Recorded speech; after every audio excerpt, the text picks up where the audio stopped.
चांदपुर गांव की बात है। इस गांव में मोहन नाम से एक जमींदार रहता था।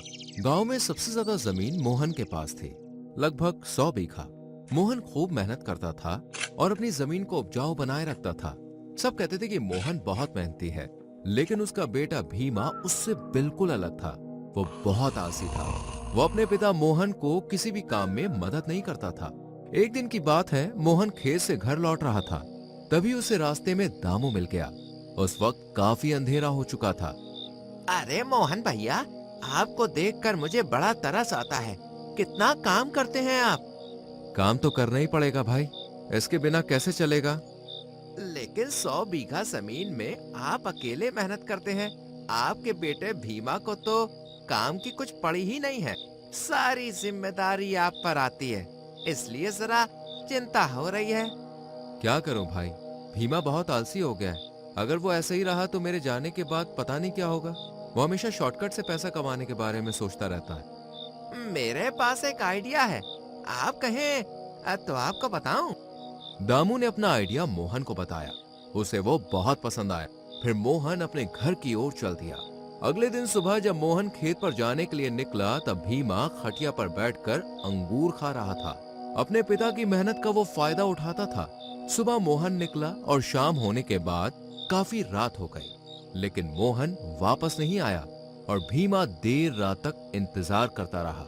लेकिन मोहन का कुछ भी अता पता नहीं था। पता नहीं पिताजी कहाँ रह गए, अब तक आए क्यों नहीं। मुझे उनको ढूंढने जाना चाहिए, लेकिन अभी तो रात हो गई है।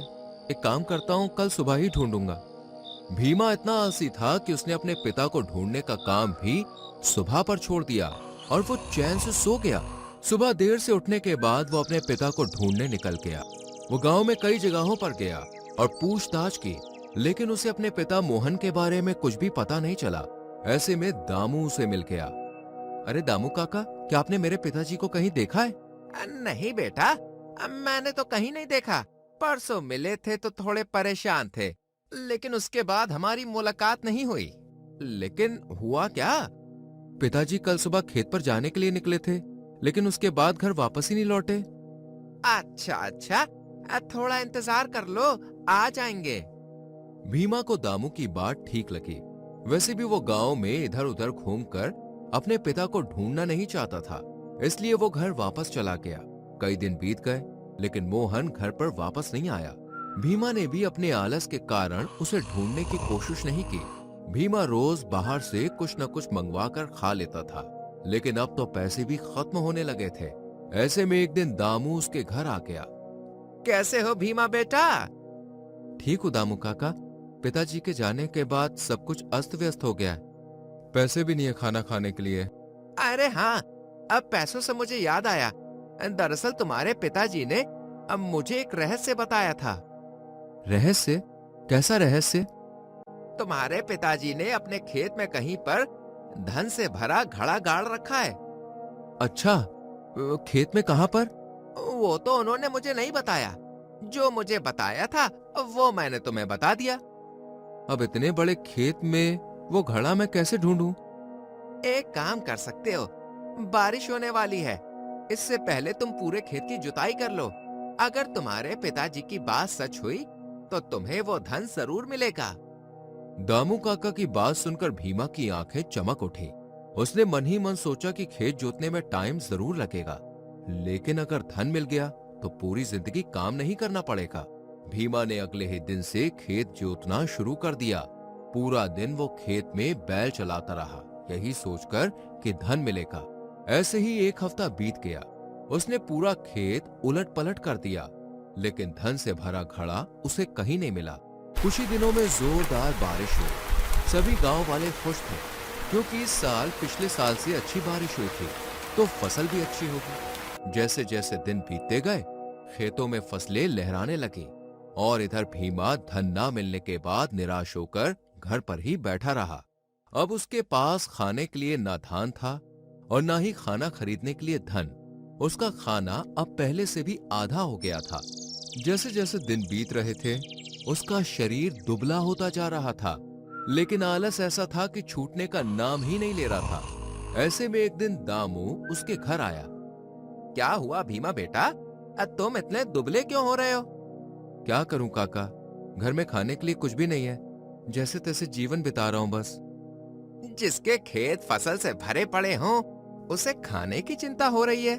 क्या मतलब? आप क्या कह रहे हैं? तुम्हारी 100 बीघा जमीन पूरी फसल से भरी पड़ी है और तुम यहाँ बैठकर खाने की चिंता कर रहे हो।